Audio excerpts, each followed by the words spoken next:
పాల్గొంటున్నారు ప్రముఖ విశ్లేషకులు సీనియర్ జర్నలిస్ట్ డి శ్రీనివాస్ గారు ఓవరాల్గా ఏపీ బడ్జెట్ చూసినప్పుడు ఏమనిపిస్తుంది సార్? ప్రియారిటీ దేనికి ఎక్కువగా ఇచ్చారంటే ఏం చెప్తారు?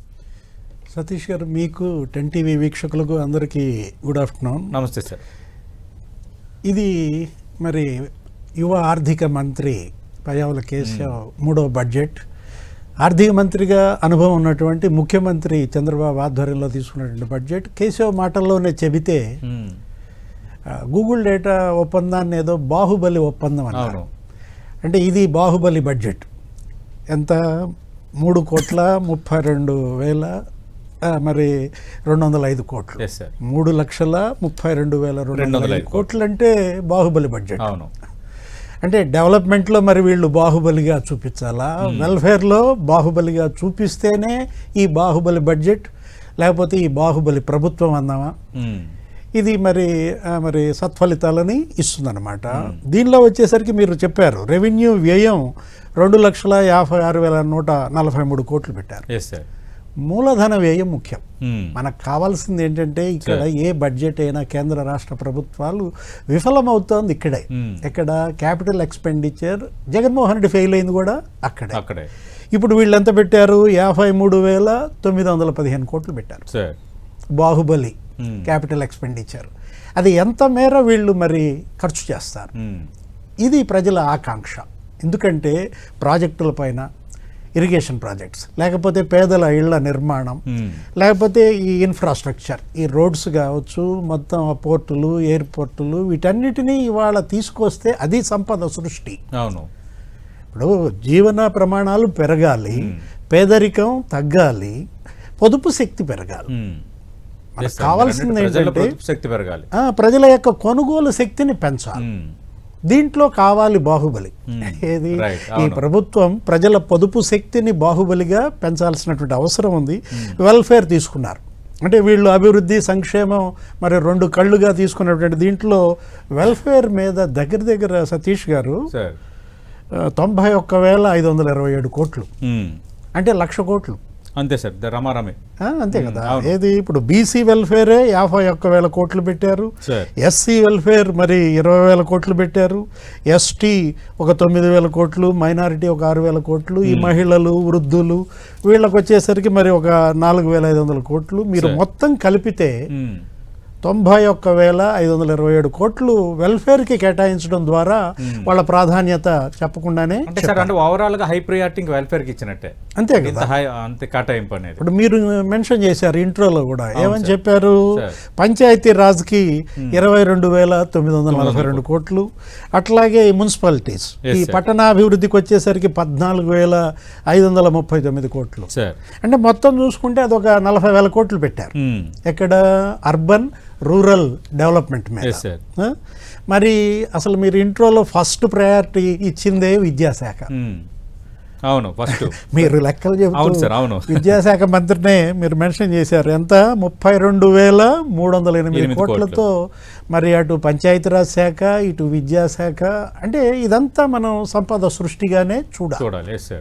వీళ్ళు పెడుతున్నటువంటి పెట్టుబడులు ఏది? భవిష్యత్తుకి పునాదులు. మనం ఇందాక అనుకున్నాం, జగన్మోహన్ రెడ్డి ప్రభుత్వము ఏది ఆ క్యాపిటల్ ఎక్స్పెండిచర్కి వచ్చేసరికి మీకు సతీష్ గారు, అతను దగ్గర అసలు 3% చేయగలిగారు. దారుణంగా విఫలమైంది అక్కడే. ఇక్కడ జగన్మోహన్ రెడ్డి ప్రభుత్వము మనం తీసుకున్నట్లయితే 2022-23 దానిలో అతను క్యాపిటల్ ఎక్స్పెండిచర్ మీద పెట్టింది మరి 7,244 కోట్లు. Very minor. ఏది? 3% అండి. అసలు జిఎస్డిపితో పోలిస్తే 0.5%. మొత్తం బడ్జెట్లో మీరు అన్నట్టు 3%. అంటే మీరు మూలధనం ఏమంటే అంటే ప్రాజెక్టులు మూలబెట్టాడని, పేదల ఇళ్ల నిర్మాణాన్ని నిర్లక్ష్యం చేశాడని అతను చెడ్డ పేరు మూటగట్టుకున్న దీంట్లో అదే ఇప్పుడు ఈ 9 నెలలు నిన్న మనం కాగ్ ఇచ్చింది. అవును, జస్ట్ అది మామూలుగా కాగ్ ఈ మధ్య ఏం చేస్తుంది, సంవత్సరానికి ఒకసారి ఇవ్వకుండా క్వార్టర్ ఇచ్చేస్తుంది. అవును సార్. అంటే ఎట్లా ఉండేది అంటే బడ్జెట్ సమావేశాలు జరిగేటప్పుడు ఆ కాగ్ రిపోర్టు సభ ముందు పెట్టడం అందరం తీసుకోవడం అనేది జరుగుతుండేది. కానీ ఇప్పుడు అలా లేదు, క్వార్టర్ ఇచ్చేస్తున్నారు, 4 సార్లు వస్తుంది. అంటే దానివల్ల అప్రమత్తం చేస్తున్నారు. ఒక రకంగా ఏది ఎక్కడన్నా లోటుపాట్లు ఉంటే పూడ్చుకోవడానికి వీలుగా ఈ 9 నెలల్లో నేను చూస్తే, అంటే అప్ టు డిసెంబర్ ఇప్పుడు ఈ ప్రభుత్వం ఏది ఈ కూటమి ప్రభుత్వం మరి దగ్గర మనకి క్యాపిటల్ ఎక్స్పెండిచర్ పైన 19,224 కోట్లు పెట్టారు.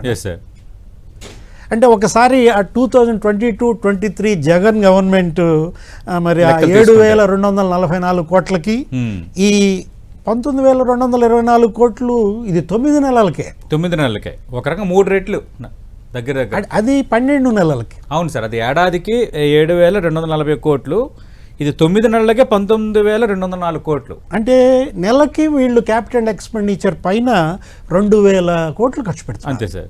అంటే మీరు ఆన్ యావరేజ్ ఇప్పుడు 20 నెలల్లో కనుక మనం తీసుకుంటే మూలధనం వ్యయంపై ఈ ప్రభుత్వం ఏది దగ్గర మరి 40,000 కోట్లు ఖర్చు పెట్టారంటే వాళ్ళ ప్రయారిటీస్ వాళ్ళ ప్రజలు అర్థం చేసుకోవాలి.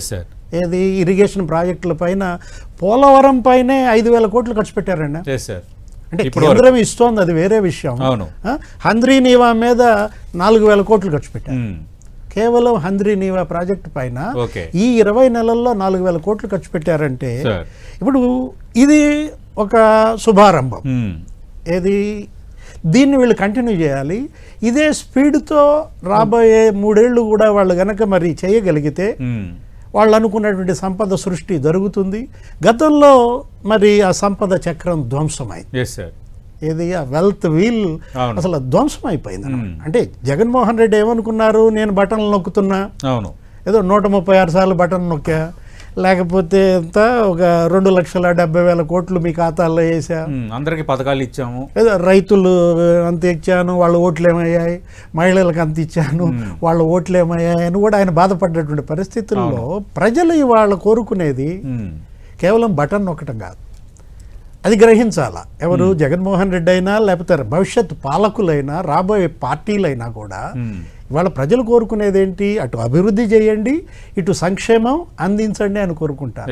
ఇప్పుడు ఇది మనం వచ్చేసరికి మరి పయ్యావుల కేశవ్ మరి మాట్లాడుతూ మనకేంటి దగ్గర మండేలా గారి సూక్తులు చెప్పారు, లేకపోతే ఆయన ఎవరు డొనాల్డ్ రీగన్ సూక్తులు చెప్పారు. అసలు మామూలుగా మాట్లాడుకుంటూ వచ్చిన దాంట్లో ఈ రోజు మనం ఎంచుకున్న మార్గాలే రేపటి మన భవిష్యత్తును నిర్ణయిస్తా అన్నారు.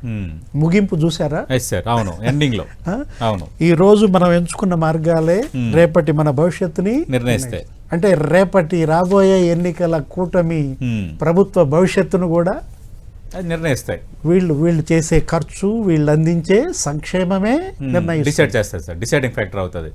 ఓకే, అంటే శ్రీనివాస్ గారు ఇప్పుడు కీలకమైంది ఇప్పుడు అమరావతి సార్. అమరావతికి 6,000 కోట్లు ఇచ్చారు. ఎట్టి పరిస్థితుల్లో అమరావతి, పోలవరం 2 కళ్ళు అని కూటమి ప్రభుత్వం చెప్తోంది. అదేవిధంగా ప్రయారిటీస్ తీసుకుంటున్నారు. ఈ విషయంలో ఇప్పుడు రాష్ట్ర ప్రభుత్వం అమరావతి విషయంలో 6,000 కోట్లు ఇచ్చింది. అలాగే ఇక్కడ కేంద్రం ఇస్తున్న సహకారం, వీటి నేపథ్యంలో ఇప్పుడు ఎంతవరకు అది ముందుకు వెళ్ళే అవకాశం ఉంది సార్ ఈ బడ్జెట్ కేటాయింపు తర్వాత? అంటే ఇప్పుడు రాజధాని నిర్మాణం నరేంద్ర మోడీ మొన్న ప్రధాని వచ్చి శంకుస్థాపన చేశారు, ప్రారంభోత్సవాలు మనం చూసాము. ఒక 63,000 కోట్లతో అక్కడ పనులు జరుగుతున్నాయి. ఆ సీడ్ యాక్సెస్ రోడ్డు కూడా కంప్లీట్ అయిపోయింది. మరి దాన్ని నేషనల్ హైవేకి కలపటం అది జరుగుతున్నటువంటి దీంట్లో ఒకటి ఏది అటు ఆ పాత పాడుబెట్టిన బిల్డింగ్స్, ఐఏఎస్ల క్వార్టర్స్, ఆ మంత్రుల క్వార్టర్స్, ఎమ్మెల్యేల క్వార్టర్స్ అన్నీ కంప్లీట్ అయిపోయాయి. కొత్తగా మనం చూసాం అన్నిటికీ ఫౌండేషన్లు కూడా వేశారు. హైకోర్టుకి, నూతన భవనాల నిర్మాణానికి నారాయణ వీళ్ళందరూ కూడా వేసినటువంటి దీంట్లో ఇవాళ కేంద్రం ఇస్తున్న సహకారాన్ని వీళ్ళు సద్వినియోగం చేసుకోవాలి. ఇప్పుడు డబుల్ ఇంజన్ సర్కార్ అంటుంటారు, లేకపోతే ఇది ట్రిపుల్ ఇంజన్ సర్కారా అంటే 3 పార్టీలు జనసేన లేకపోతే తెలుగుదేశం బీజేపీ, అది ఆ స్పీడ్ దీంట్లో కనపడాలి. ఏది ఆచరణలో కనపడాలి. ఖర్చు చేయటమే ఇవాళ ఒక టాస్క్, ఒక ఛాలెంజ్ అండి. ఏది నిధులు వస్తాయి వీళ్ళకి పుష్కలంగా, కేంద్రం ఇస్తోంది, వరల్డ్ బ్యాంక్ ఇస్తోంది, ఏడీబీ ఇస్తోంది. ఇప్పుడు మనం చూసాం కదా, మీరు చెప్పిన అమరావతికి 15,000 కోట్లు మరి ఏది అటు వరల్డ్ బ్యాంక్ కానీ ఇటు ఏడీబీ కానీ ఏఐఐబి కానీ ఇచ్చారు. వాటిని వీళ్ళు ఖర్చు చేయాలి, శరవేగంగా వీళ్ళకి మరి నిర్మాణాలు పూర్తి చేయాలి. ఎందుకంటే ఆల్రెడీ మరి జగన్మోహన్ రెడ్డి అంటున్నాడు Hmm. కళ్ళు మూసుకుంటే 2 ఏళ్ళు అయిపోయింది అంటున్నాడు. అవును. ఇంకోసారి కళ్ళు మూసుకోండి 3 ఏళ్ళు అయిపోతాయని ఆయన ఏదో వాళ్ళ క్యాడర్కి ధైర్యం చెప్తున్నాడు, కానీ అది వీళ్ళు కూడా గ్రహించాలి. రైట్, అవును. ఇంక వీళ్ళకు మీరు ఉన్నది అన్నట్టు దాదాపు హాఫ్ ఆఫ్ ద గవర్నమెంట్ అయిపోయినట్టే. ఇంకా వీళ్ళకు ఉన్నది ఇంకా 3 ఏళ్ళు. లాస్ట్ ఎలక్షన్ ఇయర్ తీసేస్తే కరెక్ట్ ఇంక 2 ఏళ్ళు ఉన్నట్టు కూటమికి కూడా. ఎలక్షన్ ఇయర్కి ఏంటి ఇక జాతికి అంకితాలు చేయడం. అవును. ఆ సంవత్సరం ఆ ఎలక్షన్ ఇయర్ మొత్తం మరి ఇవన్నీ కంప్లీట్ చేసి జాతికి అంకితాలు చేయాలి. అంటే కంప్లీట్ చేసి జాతికి అంకితం చేయాలి. అవును, ఎస్ సార్, కంప్లీట్ అవ్వాలి. మళ్ళీ జగన్మోహన్ రెడ్డి చేసినట్టుగా కంప్లీట్ చేయకుండా వెలుగొండని జాతికి అంకితం చేయకూడదు. ఇప్పుడు 3,000 కోట్లు ఖర్చు పెట్టాలంట. Yes sir. ఏది వెలుగొండ వెలుగొండ ప్రాజెక్టు మీద ఇంకా ఇంకా complete అవడానికి. 3,000 కోట్లు ఖర్చు పెడితే కానీ కంప్లీట్ కాదు. కానీ అతను అప్పుడే జాతికి అంకితం చేశారు. ఇవన్నీ ప్రజలు గమనిస్తారు. Okay, yes sir. వీళ్ళు ఏమనుకుంటారంటే నాయకులు ఏ పార్టీ వాళ్ళైనా సరే ప్రజలు ఇవన్నీ ఏం పట్టించుకుంటారు, వాళ్ళు అమాయకులను మర్చిపోతారనో ఏదో అనుకుంటారు, కానీ ప్రతిదీ అబ్జర్వ్ చేస్తుంటారు. ఇవ్వాల్సిన తీర్పు ఇవ్వాల్సిన టైంలో తిరుగులేని తీర్పు sir. ఇస్తారు. అవును. ఏదైనా ఇప్పుడు ఇరిగేషన్స్కి ఎంత పెట్టారంటే 18,000 కోట్లు పెట్టారు. అట్లాగే అగ్రికల్చర్ బడ్జెట్ అచ్చెన్నాయుడు గారు ఎంత పెట్టారు, ఒక 13,000-14,000 కోట్లు పెట్టారు. Yes sir. అంటే మొత్తం వీళ్ళు ఏదో పంచాయతీ చేసుకున్నట్టు ఉంది. అంటే ఏంటి 30 ఇచ్చుకుంటూ వచ్చారు. ఓకే. ఇప్పుడు అగ్రికల్చర్ అండ్ ఇరిగేషన్కి ఒక 30,000 కోట్లు పెట్టారు. ఇప్పుడు ఎడ్యుకేషన్, ప్రైమరీ ఎడ్యుకేషన్ లేకపోతే హైయర్ ఎడ్యుకేషన్ ఒక 30,000 కోట్లు పెట్టారు. దానికి 32,000. కూడా. అవును. ఇప్పుడు ఇవి అర్బన్ అండ్ రూరల్ ఏది పంచాయతీ రాజు, ఇప్పుడు పవన్ కళ్యాణ్ కానీ లేకపోతే శాఖలో. నారాయణ అదే గారి సార్, అవును. ఒక 30,000 కోట్లు బడ్జెట్ ఉన్నాయి దానికి కూడా. సరే. దీన్ని ముందుకు తీసుకువెళ్ళడమే ఇవాళ ఈ డబుల్ ఇంజినా ట్రిపుల్ ఇంజినా ఓకే, అది ఎంత అది ఆధారపడి ఉంటుంది. వీళ్ళు ఎంత చెప్పే స్పీడ్ దాన్ని వెళ్తుంది అనేది చూడాలి. ఓకే.